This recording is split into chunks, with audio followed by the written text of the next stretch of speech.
Yes lads, welcome back to another FIFA career mode video on the channel today. So I can't wait. I've been literally waiting an extra like 8 days compared to everyone else who got the game on the 26th, I believe, for this new game to release. I've been on holiday to Tenerife, and of course we're looking at the first career mode of FIFA 23. So the team I chose was similar to last FIFA. In fact, it was the exact same team as the first proper career mode we did last year, which was Fulham. Of course, obviously the second one, chronologically, which we did, but I feel like the Fulham one was the proper one. The first proper one we experienced, so I feel like this is the perfect team to, do a career mode with. Apparently there's no ultimate difficulty this year, which is quite a weird thing, really. I was hoping that they'd have it, but only legendary, apparently, which is a little bit weird, isn't it? It really, really is, but we've got the man himself. Unfortunately, I did make a mistake in building him. I didn't give him a flat cap this year like last year. I guess that's not really unfortunate unless you're into the lore of the channel. But you see him walking through right now. Mr. H plays. Look at him with his blonde hair and blue eyes. He looks nothing like me.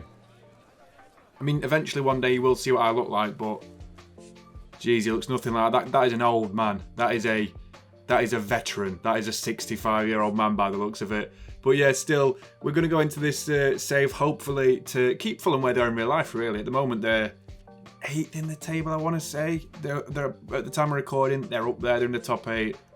They've got a very good team. You know, they've signed really well this season. They've just lost 4-1 to Newcastle the day, but that doesn't really matter too much, because they're still a very good team. They've took points for Liverpool this year. They've took points off a few more of the top 6 to 8 teams. And yeah, they're a cracking side. They really, really are. They've got a lot of good talent. Obviously, the star man Mitrovic. I think you all know from the last career mode we did with Fulham. I absolutely love Mitrovic. Such a player in real life. And I've always thought he was a good player. Now people are just at least appreciating him a little bit more. Now he's actually scoring goals in the Premier League. The current second top scorer. And this looks like the team that we're going to set up with for the majority of this season. We might sign a few players along the way, but nobody who's going to be like a major signing, or at least I'm not considering it. But indeed, we are going to see the objectives and forfeits for this new save. They've got 4 objectives and 4 forfeits to match the objectives we've chosen. So the first one, which the board has given us, is finish inside the top 12. That seems realistic. That seems doable. We're going to do relegation, but I thought, you know what? They spent about 60 million in real life. It doesn't make sense to do that. So that's the first objective which we've chosen for ourselves / the board have chosen for us. Second objective, you should make the round of 16 at the very least in every trophy available. See, that one's hard because I always play a cup team in the round 1, round 2, round 3 sort of things, the FA Cup and League Cup. Then the third objective, have either the top scorer or top assister in the league at the end of the season. I think that's doable with Mitrovic, to be honest. I'm hoping so. I need it to be, if I'm being perfectly honest. And also the fourth one, do not sell any players this season and buy a future star or a new first team regular. So actually, I might be able to sign both if I get a bit of money together, cobble it together from the board, whatever they give me. I think it's about 35 million. I haven't really shown the budget. I haven't done a proper career mode in like a month and a half, so I'm like a new person again. I'm trying to figure stuff out over and over again. This game is very confusing this year by the looks of it. They've had a lot of new stuff to career mode, which is like filler stuff to make it look like they've done a lot. But you know, we're going to try and navigate our way around it. So we'll have a look at the forfeits as well. As we see, the first objective, we will be forced to vacate your role if you do not finish in the top 12. That is very, very harsh, that. I mean, that'd be very disappointing if I lose the chance to manage this great team again for a full season. Another second objective is you'll have to perform 500 push-ups on camera, which we've had as a forfeit before. Sorry, I keep saying objective. A forfeit before, but we haven't had to do it yet. So, yeah, that'll be reasonably interesting as a punishment. Third objective, I keep saying objective. Third forfeit, if your players do not achieve the top scorer, top assisters, then you'll have to sell the most expensive one, which will probably be Mitrovic or someone like Wilson. So we don't want that. Obviously, we don't want that. We need to be a little bit better in finishing chances, I think, to at least get the top scorer at the very least. And finally, if our transfer goals are not met, then you will have £25 million taken away from the budget next season. I mean, that won't matter if we don't keep the job. We finish like 13th or 14th, for example. But still, to try and make it interesting, forfeits and objectives this season, we need to keep up, guys. We really, really do. So we are indeed going to have a look into the career mode a little bit further as we have a look at the youth academy setup. So I didn't get the pre-order version because I knew I was away in Tenerife, and I don't have the future star like we did last year where we had Henry Mellor, who was absolutely tremendous for like the entire 4 seasons of the Fulham save. So only 58 rated being our highest, which is still not bad really, but hopefully have some decent youth intakes. We can actually make the most of the youth system, where I normally don't use it that often in saves, to be honest with you. It's normally like a back burner thing, which I don't want to say I ignore it, but I don't use it that much unless I use the first player they give to you for free, which as I say we haven't got this year. So we want some decent scouts at the very least. Don't want to spend more than like 3 or 4 million combined on them, which we have just about done. I think send one to England, of course, since we are a mostly English team and a mostly English setup. Maybe another one to Scotland as well, but I'm not really sure. There's lots of nations in Europe which really do like catch your mind, but I feel like Scotland is the one to go for. Another nation we could do, I look at Brazil because they have a lot of players with Samba Flair in there. Then I thought, you know what? Who's a Fulham legend from the last 15 years? From Bulgaria himself, Dimitar Berbatov. We're going to try and get the next Berbatov in this squad. Hopefully we can. And then, I'm going to have an episode title from that, won't we, to be honest with you? That's what a lot of the proper YouTubers do now. But we are going to sim the pre-season tournament first. See how we do. I'm not expecting much from it. You never really get anything from it. And hopefully we can get at least 1 win. So there's our 1 win out of the way. We beat Mönchengladbach. We beat Frankfurt as well. Could beat Celta Vigo. Oh, we have won all 3 games. Jesus, that's mad. Is there any more? I mean, that's only the group stage, isn't it? I thought there were more games than 3. Oh, no, apparently not. Hey, that's pre-season tournament 1. We've won the Aldi Cup. We're basically as good as Tottenham. That was not very nice. Regardless, we're going to the first new signing of this season. It's quite a weird one. You wouldn't guess it if I gave you like a million guesses. I'm being serious. So we're looking at youth players for the moment. A young star potentially. We've got 2 in mind for the next 2 players. The first one is a player who plays for Club Brugge. Only 17 years of age. Noan Mbamba. Highly rated in real life. He's actually, I've had a look at his stats before I decided to buy him because I saw him highly recommended on like different lists and garbage like that. And he's got really good dribbling for a centre-back, especially for one who's like 17 years old. He's dribbling 62, which sounds like, you know, average.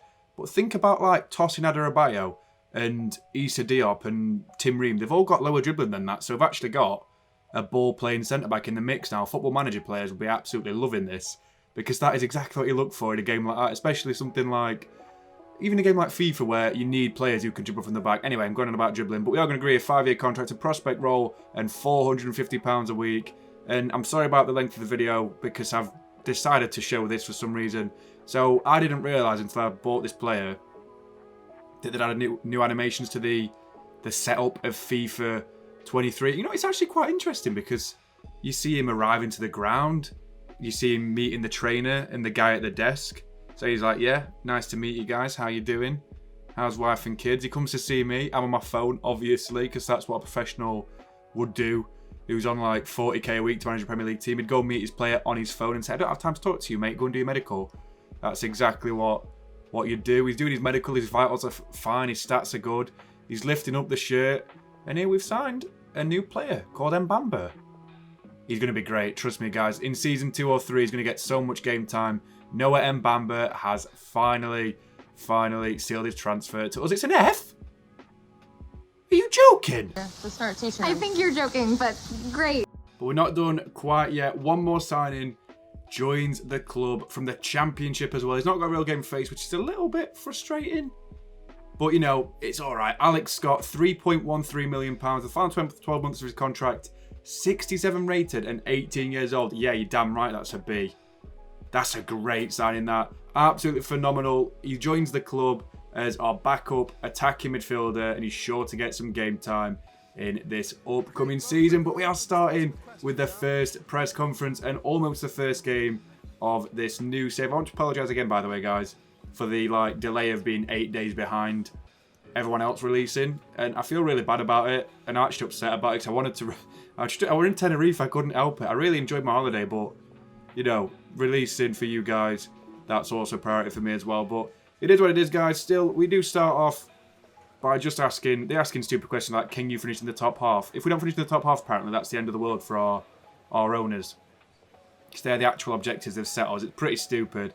Also, are you looking to bring in anyone? Yeah, I've got someone in mind for the next episode. I haven't recorded it yet, but I'm pretty certain I'm going to sign him if I can afford them.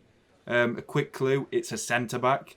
And that's what I'm going to say, guys. You can guess in the comments if you really want to. If you want to do that, by all means. But we are going to start with this first game of the new series and new season. And we're away at the Vitality Stadium. The former manager of the former Fulham manager, Scott Parker. Also the former Bournemouth manager now of Scott Parker. So Gary Neal's side come against us. We start with Leno in net. We've got Mbabu, Adebayo, Tim Ream and Robinson as the back four. Midfield two of Harrison Reed and Joao Paulinho with Harry Wilson, and this is Callum Wilson, I don't know why.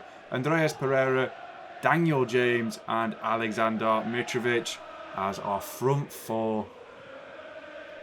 Come on, you Fulham. We need to win this. So we'll start with the first highlight of the game inside the 4th minute. And it's Bournemouth. Philip Billing lacking. He passes the ball straight to Pereira. Mitrovic has a chance to score past the goalkeeper, Nato. And it's 1-0 already. It's a brilliant goal by Alexander Mitrovic. And I know it's not important, but I think that's actually a new net sound. It sounded quite lush then when it hit the back of the net. It was very nice to hear. And hopefully Mitrovic will make that sound lots of more times this season. Brilliant finish though, and we are indeed 1-0 ahead. So the next highlight of the game comes to us again as Mitrovic is through again, gets past Stevens. Can he get past Nato? He does the powered shot, he's missed from there.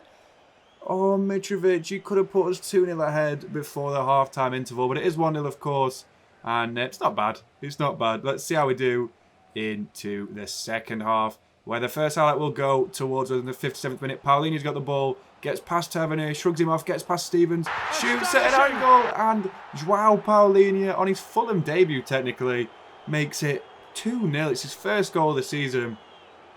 First goal for the club. As I say, it's his debut. It's a brilliant finish by Joao Paulinho. Oh, the Hypermotion 2 technology is coming in. Look at this. It's a fancy new name for a highlight. I mean, 0.2 expected goals there. Excellent finish as we make it 2-0. Bournemouth, though, do indeed respond with Ryan Christie, I believe it is. Just got the inform. And he makes it 2-1. It's a good finish by him. But, I mean, all it turns out to be is a consolation. It's just a good finish from the Cherries, man. But, I mean, I think Leno should probably be doing better there. But as I say, it's all that happens for the rest of the game. The final 21 minutes were just like, it was just a boring midfield battle, really. We approached a little bit, they approached a little bit. It was just one of them games at the end of the day, but we still do win 2-1 in the first game of the season. I'm unsure why these aren't the real fixtures, because as a Liverpool fan, I remember us playing, Fulham in the first game of the season. And obviously Fulham got the famous 2-2 draw. So I don't know why Bournemouth's the first game of the season, but it is what it is. Joao Paulinho, in his full league debut, gets the man of the match for Fulham, which is pretty close to real life because he was fantastic against Liverpool in that first game. Such a baller in real life is Joao Paulinho. And 2-1, first game of the season, and we'll move on into the second. This time, though, we're back at Craven Cottage. I mean, I'm going to say for the first time in a couple of years, but we're actually in the Premier League on FIFA 21, so it's quite weird how much of a yo-yo team Fulham are. Hopefully this season they stop the rot, and hopefully we do in this save. So this time Leno starts in goal again. We've got the back four of Mbabu, Adebayo, Issa Diop and Robinson. Midfield two this time, Paulinho and Alex Scott with, actually I'm going to say the same front four, but Manor Solomon on loan from Shakhtar Donetsk comes in at left midfield with Andres Pereira, Daniel James and Mitrovic as the front four. Also the Spurs team this time, five at the back. They've got Emerson Royal, Longley, Romero, Dyer and Perisic. Midfield two, Bissouma and Højbjerg. And a front three of Kulusevski, Richarlison and the captain Son. Where is Harry Kane? I mean, Lloris should be captain, but still. I don't know. We'll start with the first highlight of the game, though, which comes towards us in the opening parts of the game. Andres Pereira finds a lovely pass towards Daniel James, who chips it towards Mitrovic, who makes it 1-0. And in the first London derby of the save, we're 1-0 up with the captain leading the line with a brilliant goal. Obviously, Tim Ream's club captain, Mitro's vice-captain. And that is a brilliant finish by Alexander Mitrovic. Good ball by Daniel James as well on loan from Leeds United. And we're 1-0 ahead already in the 18th minute. That man again, Mitrovic, robs Romero of possession. Can he get past Lloris to make it 2-0? He hits it, it's 2-0. Oh my God, we're 2-0 up already against this decent Tottenham side. They've got a back 5, but they're playing like they've got a back 1.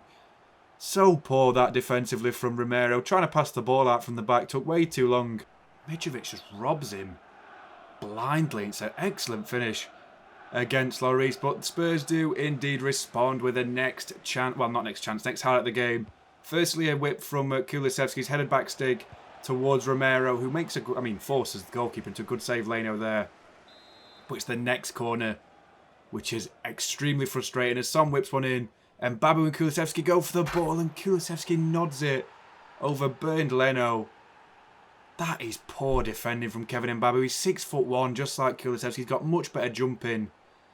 I'm not too happy with that. And then again, Spurs in the next half of the game. 5 minutes after that, Richarlison down the line with the ball in towards Højbjerg, who slots it straight past the goalkeeper.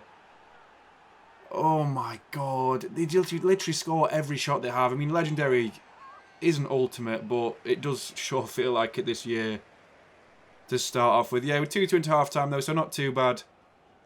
And we'll indeed start with the next half of the game, which again falls to Tottenham Hotspur. Kulusevski this time. Why are you running? What is this dribbling from this game? He just scores. He slots it past the keeper. I'm just frustrated. I don't know what else to say, guys. I'm just frustrated. This game winds me up to hell. It's so frustrating. We're 3-2 down now. And I mean, we get one final chance in this game in the 80th minute. Wilson plays a quick 1-2 with Mitrovic. It's a wonderful return ball. He beats the offside trap played by Di Romero. Can he score past the keeper? How's he missed? What an idiot! Oh, what a loser! We've actually lost that game because we had the easiest chance ever going through on goal with Wilson, and he missed an absolute sitter. I mean, it's just completely unacceptable. It's totally not on. I mean, that was not Perisic. That was an actual, literal alien. I'm really not sure what that character model is, EA, but you've not done yourself any favours there. I mean, people like Grealish have bad models this year, and he literally is a model. So it's yeah, that's not what I'm mad about. I'm mad about the gameplay. How have we lost that game? Well, 13 shots to 8 and 2.3 expected goals to 1.9.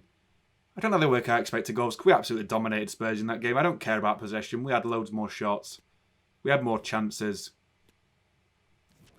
It's just frustrating, guys. It really is. I don't know what else to say. I'm just a little bit deflated. Mitrovic was fantastic. So was Palhinha. So was Robinson, to be fair.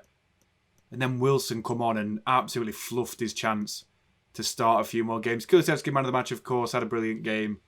And yeah, we're going to have to move into a simulated game, which we have next in the Carabao Cup, which win 2-1 against Ipswich away from home. I actually forgot to rotate the squad for this one, so we had the strongest squad. So for the next game, we have to go rotate the squad very heavily. But still, I mean, we're through to the round 3 of the EFL Cup. So yeah, we're going to start the next game of the episode. Actually, the final one of the episode, I want to inform you. We are actually at the G-Tech Community Stadium against Brentford. We start with the goalkeeper with Leno. Back 4, Mbabu, Ream. Back in the squad, Diop and Robinson. Midfield 2 of Reed and Palhinha with Wilson, Scott, Solomon and Vinicius as the front 4 for a very heavily rotated side. I don't know why Tim Ream's not captain, but the game works weird stuff like that. So it's very strange. It's not Football Manager where you can set a club captain. You know, it is what it is. We'll start the first highlight, though, as Alex Scott finds Vinicius, who gets past his man, Christoph Ayer, and he gets past David Raya. Brilliant goal. That sort of rhyme, that. Gets past Christoph Ayer, also gets past David Raya. Yeah, it does rhyme. It's just different phonetics. A little bit of an English lesson with me there, guys. A little bit of a free English lesson as well. You need to pay me for that one. But still, excellent goal by Vinicius to put us 1-0 ahead. 22nd minute, we do get another chance with Wilson coming down the line. Can he make amends for his poor judgment in the last game? He pulls it back towards Vinicius, who hits one on the full volley over David Raya. And that is an excellent finish. Absolutely tremendous goal by Vinicius, who's got his second of the game. I'm not lying to you guys. I think he could really challenge Mitrovic for a spot in this squad. He'll never replace him, but at least we've got a decent backup who's ready to fire in goals when we need him to. And I think you've noticed something. Or, I mean, I'm telling you, you've noticed it now. We've not cut yet. So there's another goal coming, and it's straight from kickoff. Alex Scott this time pulls it back towards Vinicius. He gets a chance to push it past the keeper. It's an excellent Excellent smash finish. And we're 3-0 ahead now against Brentford. And one final chance before the end of the half. Alex Scott gets the ball back off Vinicius this time. He slots it underneath the goalkeeper and we're 4-0 ahead at the Brentford Community Stadium in 35 minutes. I mean, this is like Man United flashbacks, but the opposite way around. Brentford know what it feels like now to be on the other end of the shoe. Excellent finish, though, by Alex Scott, who's coming to the club and been absolutely exemplary, by the way. Excellent goal by him as we lead the Bees 4-0 at half-time. I mean, a hat-trick in 25 minutes, that's sort of Haaland level, that is. But we do get next highlight in the 69th minute. Declan over-read down the line. Can he cross it in towards Vinicius, who wins the header? And it goes front post, and David Raya concedes again. It's an excellent finish by Vinicius, who puts us 5-0 ahead at the G-Tech Community Stadium. And this is an embarrassment for Brentford. Very, very poor from them again. Excellent finish, though, by our man in form, Vinicius. As we will indeed get one more highlight. Brentford do score in between this highlight. They actually score at the end of the game as well. But we get a chance here. Manor Solomon gets past his man, gets past Ayer as well, gets past me. It's an excellent finish past David Ray, who decides to sit on the floor again. And you know what? I'm absolutely thrilled that we've won this game. Well, 6-2 in the end, because they do get a goal. Brilliant finish by Manor Solomon, who's not permanent, obviously. But indeed, we could be looking at making that deal permanent in the summer. So yeah, 6-2 win against the Bees after a disappointing loss to Tottenham Hotspur. So that's 2 wins in the league from 3 games. 3 wins from 4 in all competitions. I mean, I don't want to jinx it, guys, but that is really damn good. I mean, that's European form. Do you reckon we'll get in the top 6 this year? I don't know if that's unrealistic or not, because Fulham are up there this season, obviously, along with Brighton, as the 2 teams who shouldn't really be up there, but they are. They're sort of like what Leicester were when they won the league, or what Leicester have been for the last 2-3 years. So yeah, that's very nice to see. Vinicius only gets an 8.9 after scoring 4 goals. Not really sure about that, Chief, but you know, it is what it is. It's very strange, this game. Alex Scott gets an 8.1. Excellent full debut for him today. Obviously away from home, but still, I'm sure the travelling Fulham fans were thrilled with that performance. The rest of the team played really well as well, to be fair. Robinson was great, so was Diop. Ream's been fantastic whenever he's played. To say he's only 69 rated. Still very, very good at his tender age of 35, I believe. Tim Ream's getting on a bit, to be fair. He's the veteran of the squad. Obviously, the club captain. Should be higher rated than 70. They've absolutely done him dirty with that. But yeah, that's all we've got for today's episode, guys. We are going to go through a few things before we finish off. We're not going to see it. We've got £30 million to play with in the next episode. Just about £30 million to sign a new player. And hopefully I can get this central defender. But completely different. Like, look at it. I'll not be able to buy him. Look at that. Current budget, £30 million. Let's try and get the most out of that £30 million budget. How much did we start off at the start of the season? Like 40 million. That's pretty wild, that is, for Fulham. It really, really is. So in the next episode, we'll start off with a home game against Aston Villa. Obviously led by Steven Gerrard. An away game against Arteta's Arsenal. A home game against De Zerbi's Brighton. An away game against Hasenhüttl's Saints. A home game against Vieira's Palace. And then an away game against Klopp's Liverpool. That's going to be a difficult run of games, that. Maybe City as well. I'll have to sim a few, I think, if I want to do 7 games. I'm not sure yet. We'll see how we run it. But I hope you enjoyed the first episode of the Fulham Career Mode. I mean, please like and subscribe. Leave a comment. Ask a press conference question if you want. We'll do them in the next episode if you really want to. Catch the next episode of the Fulham Career Mode very, very soon, guys. Stay safe. Drink plenty of water. See you soon.